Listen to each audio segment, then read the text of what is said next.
Hello and welcome back to another reaction. In this occasion, Boku no Hero Academia, the movie. Yes, it's been such a long time since I say those words, and I'm so eager to see it. Yes, this movie has been out for a long time, but don't worry, I'm being completely blind. I haven't watched it.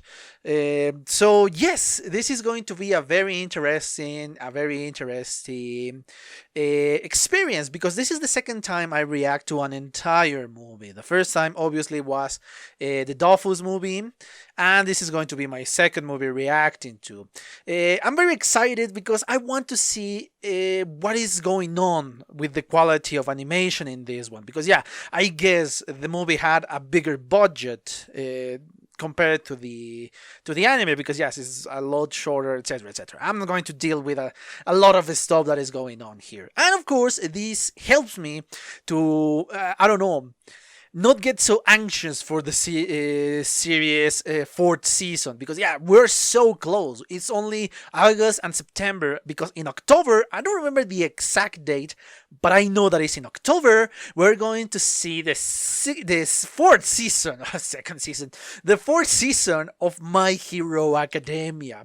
And I'm so impatient for that one, because man, the last episode was such a cliffhanger, and yeah, it's terrible, but at the same time awesome to see something like that. Anyway, I think I'm speaking way too much before in this intro, so yeah, let's just cut all of this and watch My Hero Academia, the movie, shall we?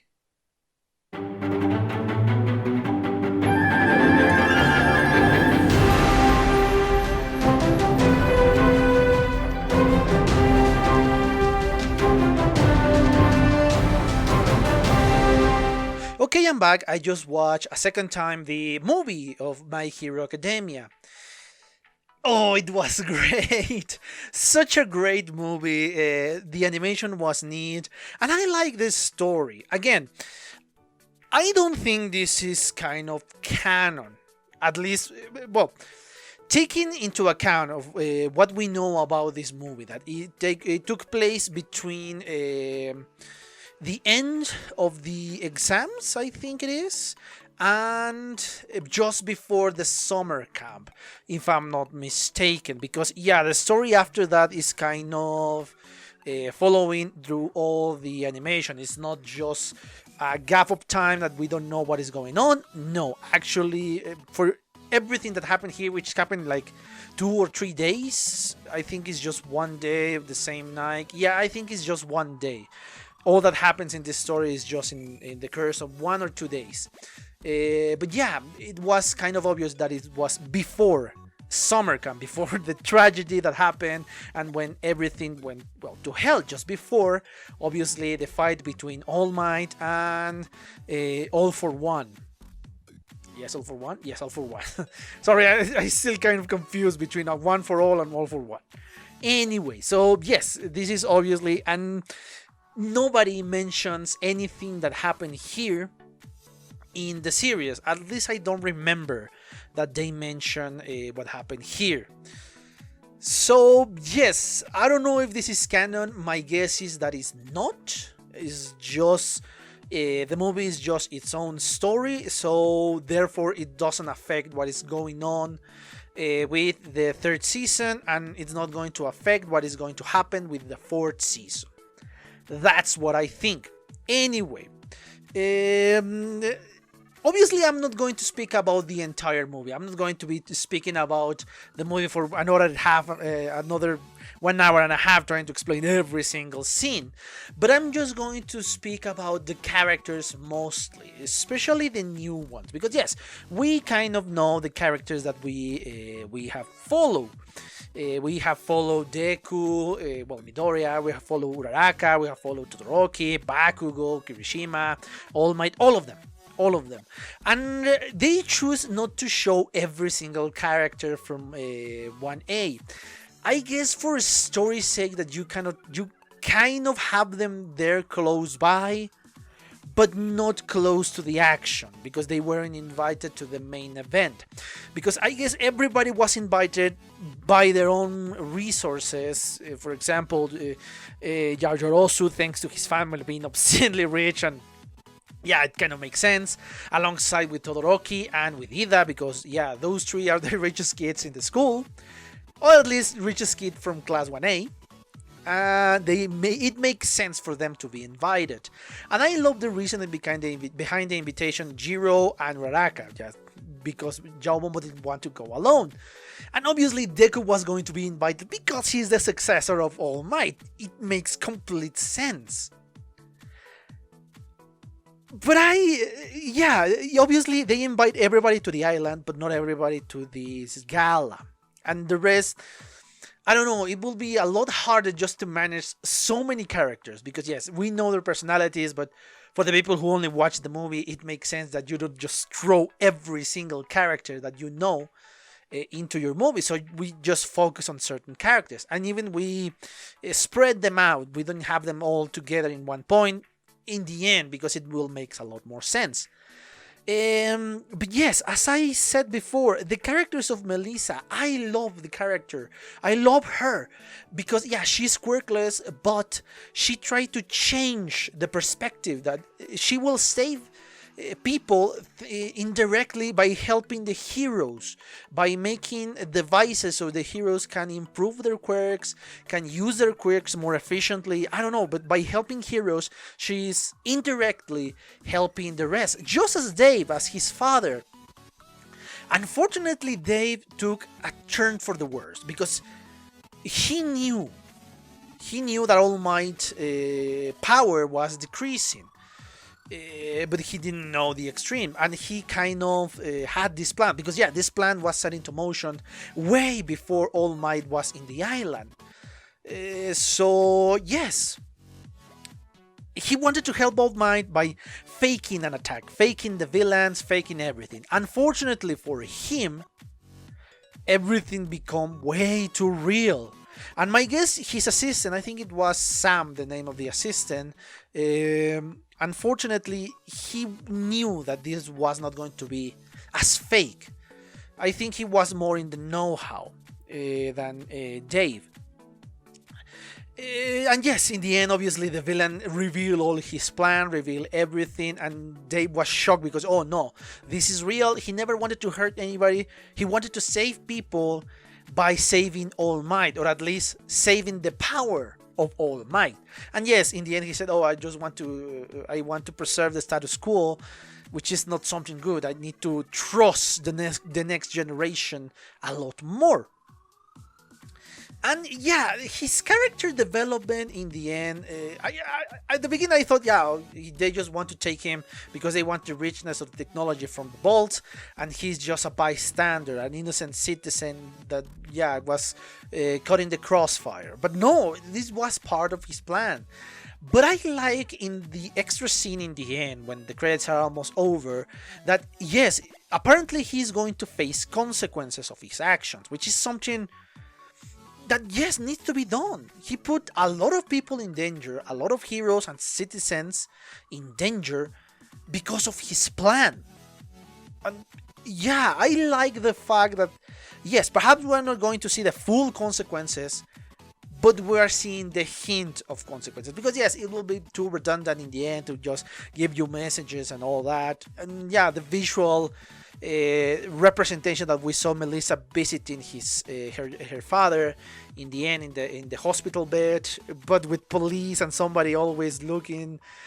Yeah, it makes sense that the consequences need to be faced. And I guess even if All Might was trying to hide the fact, I think for the way the professor was speaking, he just went away and, well, surrendered himself to the hands of justice, let's say.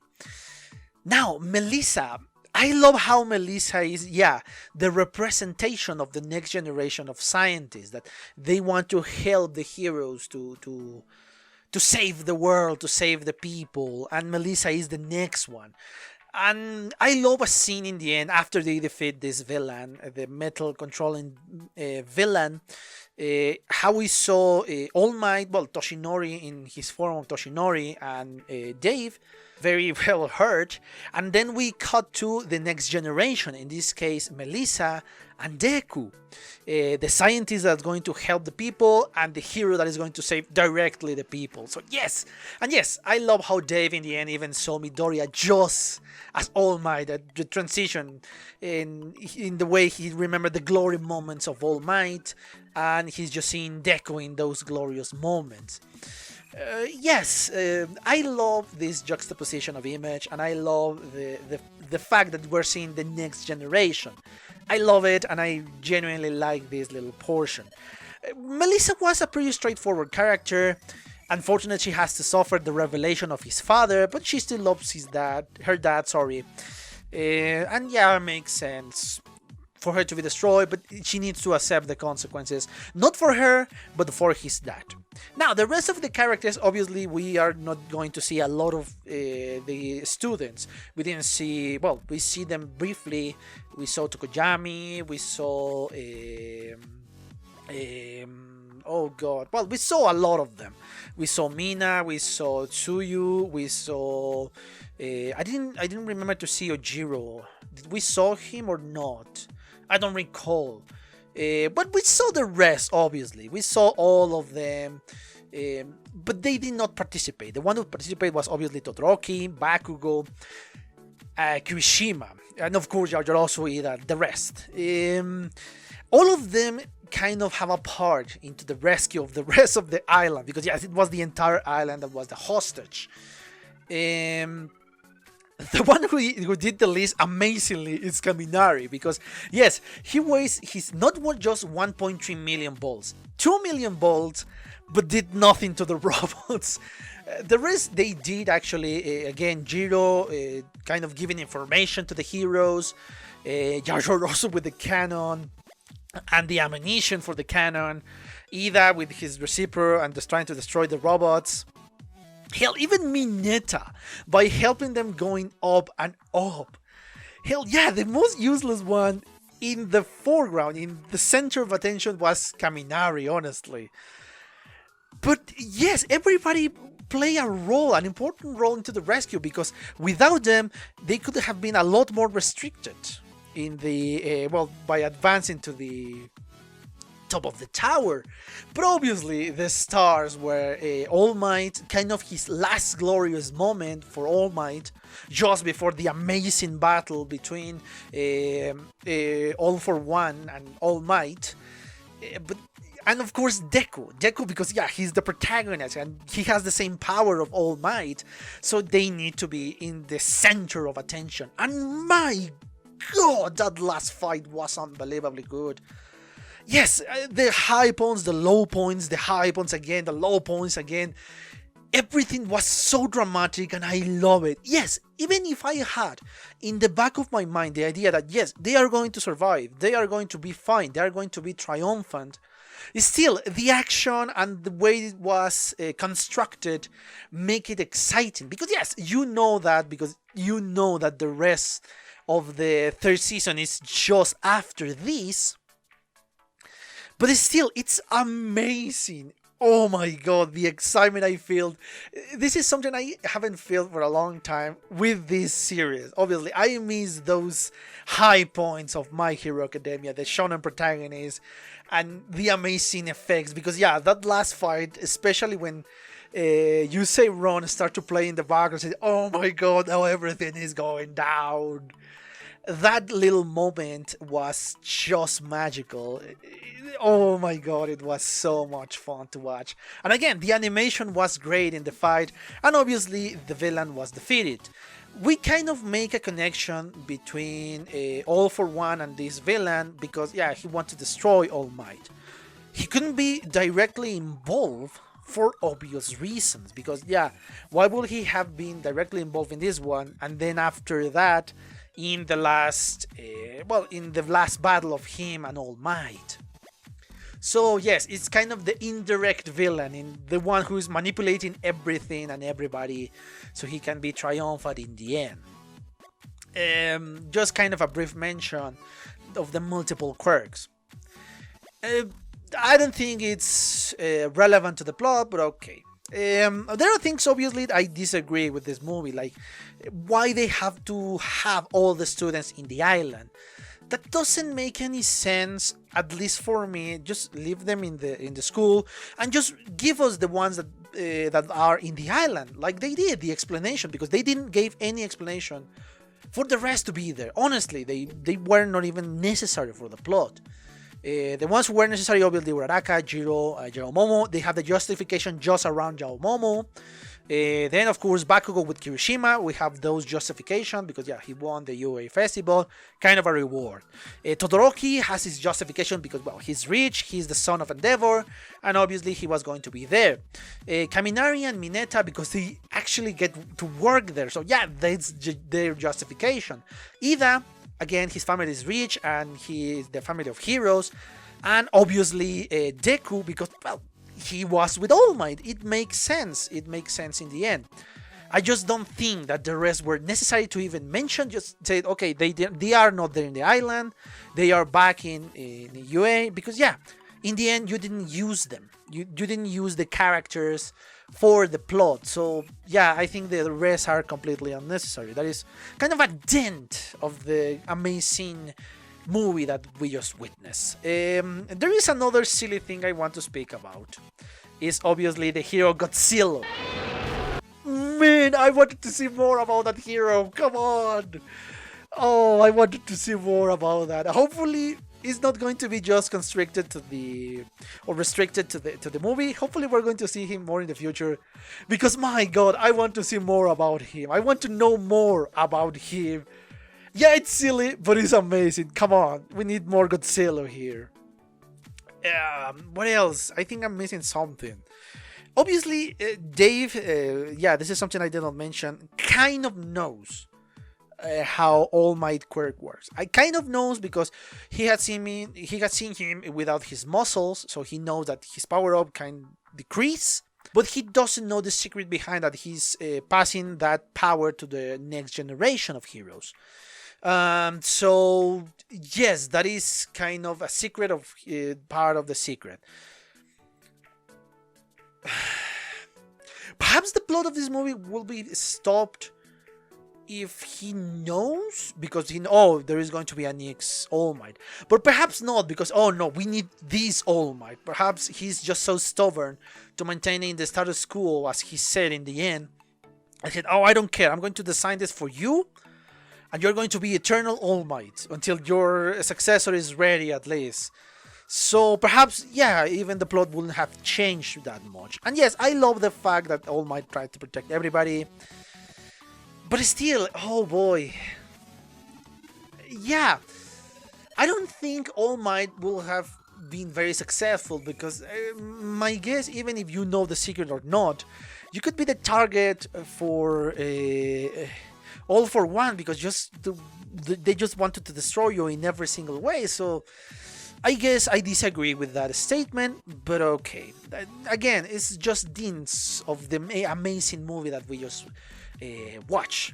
So yes, this movie didn't disappoint. It was pretty neat, pretty great animation, a good story. Again, the great stories are for the manga or for the anime, obviously, that we're going to see in the 4th season, and I cannot wait for that 4th season.